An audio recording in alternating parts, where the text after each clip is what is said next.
Eu quero te ouvir sobre pontos altos da semana. Eu acho que a gente pode começar falando, de repente, sobre as pressões que foram feitas, né? A gente conversou semana passada sobre Arthur Lira e as negociações para a passagem da MP da reforma ali dos ministérios, né? Agora existe uma expectativa de reforma ministerial por parte de Lula, né? Muita gente tem pressionado por conta dessas articulações não estarem caminhando bem, estão pressionando o governo a fazer uma reforma ministerial. Lula, inclusive, a gente deu um trecho de um discurso dele ontem elogiando Nízia Trindade, porque existia essa expectativa de talvez ele tirar a ministra da Saúde do cargo, ceder esse ministério que é muito importante, porque tem muita verba para o Centrão, mas aquele pareceu ser um recado de que não, Nízia Trindade fica, foi uma escolha muito acertada e está agindo da maneira que eu acho que deveria.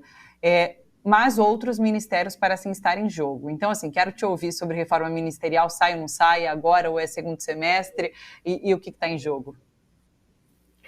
Olha, Thalita, eu mantenho a minha análise de que a reforma ministerial não sai agora. Até porque se o Lira derruba ministro, o que ele não faz, né?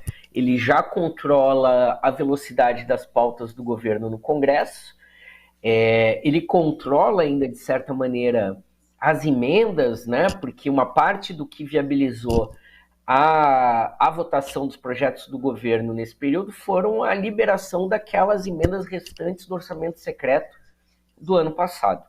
Então, se ele chegar ao ponto de escolher ministros, no fundo, mais do que primeiro-ministro, ele acumula aí também o cargo de ministro da Casa Civil, né?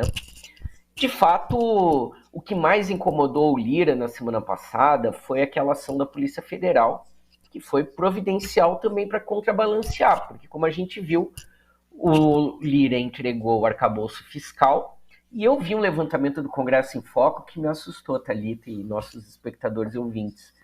No índice de governabilidade que o Congresso em Foco está medindo, por partido, por região, etc., o deputado mais fiel ao governo se chama Arthur Lira, teve índice maior que inclusive deputados do PT. E, enfim, bastante surpreendente. Então, de alguma medida, parece que o rapaz tem palavra, não é muito de bom caráter, mas entrega o que promete. Mas ficou muito irritado, né? Depois daquela ação da Polícia Federal e desse desdobramento que continua dos kits de robótica, que são justamente frutos do orçamento secreto. Bom, na segunda-feira o governo queria ter reunido com os líderes dos partidos, o Arthur Lira movimentou e esvaziou essa reunião, Lula teve que cancelar, porque os líderes dos partidos foram orientados a não irem se encontrar com o presidente da República, né? E nessa troca ali entrou em campo Davi Alcolumbre, que também tem essa relação em jogo, ele é muito próximo do Lira e é um opositor do presidente do Senado, Rodrigo Pacheco, que é o aliado de Lula para contrapor Lira. Então o Alcolumbre também trabalhou aí para uma pacificação entre o Arthur Lira e o presidente Lula. E, concretamente, o Lira entregou insinuou uma série de pedidos. Ele não colocou formalmente, mas a gente sabe, as emendas, claro, com certeza, alguns ministérios chaves. Ele não foi tão incisivo sobre a saúde, ainda que a gente saiba que, assim como os transportes, é um dos ministérios que o Centrão observa, mas ele deu um recado muito claro. E aí me desculpem os nossos espectadores da Bahia, mas o Rui Costa é intratável como ministro da Casa Civil, o governo precisa alterar.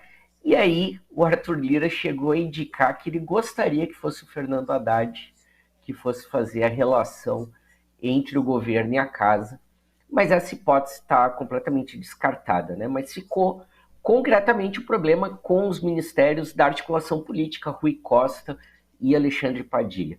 E também insinuou a situação dos ministérios que são da União Brasil. Esse sim a gente pode ter mudanças nos próximos dias, porque a ministra Daniela, que está em saída do União Brasil, é ligada ao Vaguinho da Baixada Fluminense, no Rio de Janeiro, e está possivelmente indo para o Podemos, enfim. Então haveria aí um combinado, junto com o Davi Alcolumbre e do Arthur Lira, de colocar um outro aliado do Arthur Lira e do Davi Alcolumbre, pertencente à União Brasil, e devolver ao partido esse cargo, já que a ministra do Turismo está se desfiliando da sigla, dada divergências no Rio de Janeiro. Então, a princípio, o Lula não deve fazer nenhum tipo de reforma ministerial mais profunda, até porque isso seria uma demonstração de fraqueza, daria muita força para o Lira nesse momento, e depois você não estabelece uma correlação de forças que permita ao governo reverter isso, ou ter novas, né, vitórias, enfim. E não entrega, de fato, e como eu tenho dito, o Lira negocia no atacado, mas depois obriga o governo a negociar no varejo, projeto a projeto, deixa passar aqueles que são interesse do mercado, como a reforma tributária, e vão barrando aqueles outros que não vem tanto caso. Então, por enquanto, ao menos um clima de boa relação, mas não devem ter mudanças, as emendas vão continuar sendo pagas, e possivelmente o que vai acontecer é o que aconteceu nessa quarta-feira. O Lira negocia direto com o presidente e pula o Rui Costa, Alexandre Padilha, que vão ficando aí até a reforma ministerial como uma rainha da Inglaterra, né, um cargo mais figurativo ou operacional do que, de fato, cumprir articulação política como se esperava, né?